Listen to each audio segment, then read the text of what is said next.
Hello అందరికీ good morning. View చూస్తేనే మీకు అర్థమైపోయి ఉండాలి ఎక్కడికెళ్తున్నామా అని జెప్పేసి. అదే అండి మాలకొండ టెంపుల్‌కైతే నేను రీచ్ అయిపోయానన్నమాట.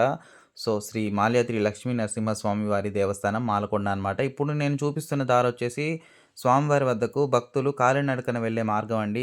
నేనైతే ఇప్పుడు ఆ మార్గంలో వెళ్ళడం లేదు. నేను మా ఫ్రెండ్ బైకేసుకొనైతే వచ్చాము. ఇప్పుడు చూపిస్తున్న వే వచ్చేసి పెద్ద వెహికల్స్, బైక్స్ అవన్నీ పైకి వెళ్ళడానికనమాట. అంటే మెట్ల మార్గం అయితే కాదు.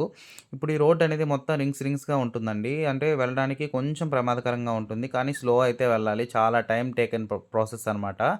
ఫైనల్‌గా ఇక్కడేంటంటే డ్రైవర్ ఏమాత్రం నిర్లక్ష్యంగా ఉన్నా కూడా ప్రమాదాలు జరిగే అవకాశాలు చాలా ఎక్కువుంటాయి. అందుకే చాలా నిదానంగా ఎళ్ళాలి. మాకైతే బైక్‌కి ₹20 అయితే చార్జ్ చేశారు టికెట్టు.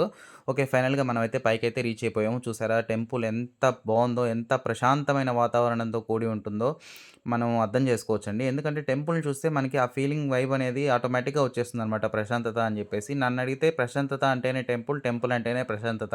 సో, చూడండి మీకు ఆ వ్యూ కూడా డీటెయిల్‌గా ఇక్కడ నేను యాడ్ చేస్తున్నాను.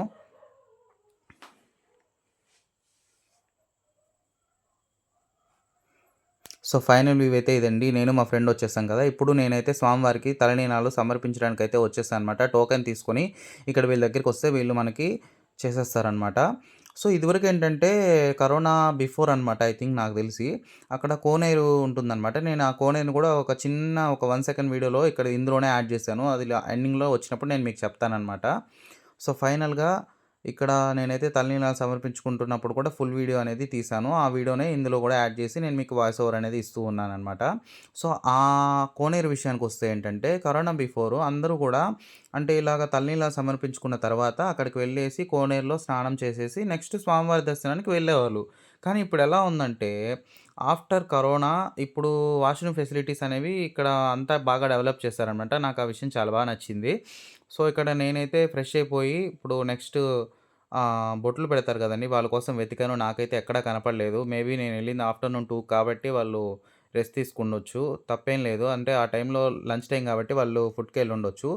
సో, ఫైనల్‌గా మనము స్వామివారి దర్శనం అయితే కంప్లీట్ చేసేసుకున్నాం. ఇప్పుడు తల్లి దర్శనం చేసుకోవడానికి మనమైతే పైకి వెళ్తున్నామనమాట. ఈ వే అనేది చాలా ఆసక్తికరంగా ఉంటుంది. నేను మీకు ఆ డీటెయిల్ కూడా ఇక్కడ నేను యాడ్ చేస్తున్నాను చూడండి. ఎంత లావుగా ఉన్న వాళ్ళైనా కూడా ఈ ఈ ఇప్పుడు మీకు కనిపిస్తున్న వేలో ఈజీగా వెళ్ళొచ్చండి. అదే ఇక్కడ ఈ కొండకున్నటువంటి మహిమ అనమాట. సో, చూసారా ఇదైతే ఎంత సన్నగా ఉందో. సో, ఈ సన్న వేలోనే మీరు ఎంత అయినా వెయిట్ ఉండనివ్వండి, ఎంత లావైనా ఉండనివ్వండి, ఈజీగా వెళ్ళిపోవచ్చండి. అదే ఈ కొండకున్న ప్రత్యేకత చూసారా అసలు ఎంత వెళ్తున్నారో అసలు అంటే వన్ బై వన్ ఎళ్ళాలండి. సో, చూసారా ఫైనల్‌గా ఇక్కడ వచ్చిన అంకులయితే నేను వీడియో తీసుకుంటున్నాను అంకుల్ అని చెప్పినా కూడా మధ్యలో అయితే వచ్చేసారు. నో ప్రాబ్లమ్ తప్పేం లేదులెండి. వాళ్ళు ఫాస్ట్‌గా వెళ్ళాలనుకోని ముందుకొచ్చేసారు. ఇప్పుడు మనం ఫైనల్‌గా పైకైతే రీచ్ అయిపోయాము. ఇక్కడ పైకి రీచ్ అయిన తర్వాత అమ్మవారి దర్శనం కూడా మనమైతే కంప్లీట్ చేసేసుకున్నాము. చూసారా ఇక్కడి నుంచి మాలకొండని చూస్తే అసల నెక్స్ట్ లెవెల్ వైబ్ అనమాట. నాకైతే ఫుల్ హ్యాపీ అనిపిస్తది. స్వామివారి దర్శనం అలానే తల్లి దర్శనం ఇద్దరి దర్శనాలు కంప్లీట్ చేసేసుకున్న తర్వాత ఈ వ్యూ చూడందే మేము మాలకొండ దగ్గర నుంచి బ్యాక్ అయితే రాము. ఈ వ్యూ అనేది మాకు చాలా ఇష్టం అనమాట. ఈ వ్యూ చూడడం కోసమే ఆల్మోస్ట్ ఆల్ పీపుల్ అంతా ఇక్కడ వెయిట్ చేస్తారు. దర్శనాలు 2 కంప్లీట్ అయిపోయిన తర్వాత. సో, ఇక్కడి నుంచి మనం బ్యాక్ స్టెప్స్ వెళ్ళొచ్చనమాట బ్యాక్ సైడ్ నుంచి. ఇక్కడి నుంచి కిందకి వెళ్ళిన తర్వాత శివాలయం అలాంటివన్నీ వస్తాయి. మాకైతే టైం లేకుండే. ఎందుకంటే వచ్చిందే మేము మధ్యాహ్నం 2:00కొచ్చామండి. అందుకని చెప్పేసి టైం అయిపోయింది మాకు. సో, ఇక్కడ వస్తూ ఉంటే ఇక్కడ ఫోటోస్ తీస్తూ ఉంటారు. నేను అక్కడ కూడా ఆగి ఒక సెకండ్ తెలిసిన వాళ్ళ ఫోటోస్ ఏమన్నా ఉన్నాయేమో అని చెప్పేసి చూసాను. ఒక ఫోటో అయితే తగిలింది. సో, ఫైనల్‌గా మన దర్శనం అయితే కంప్లీట్ అయిపోయింది.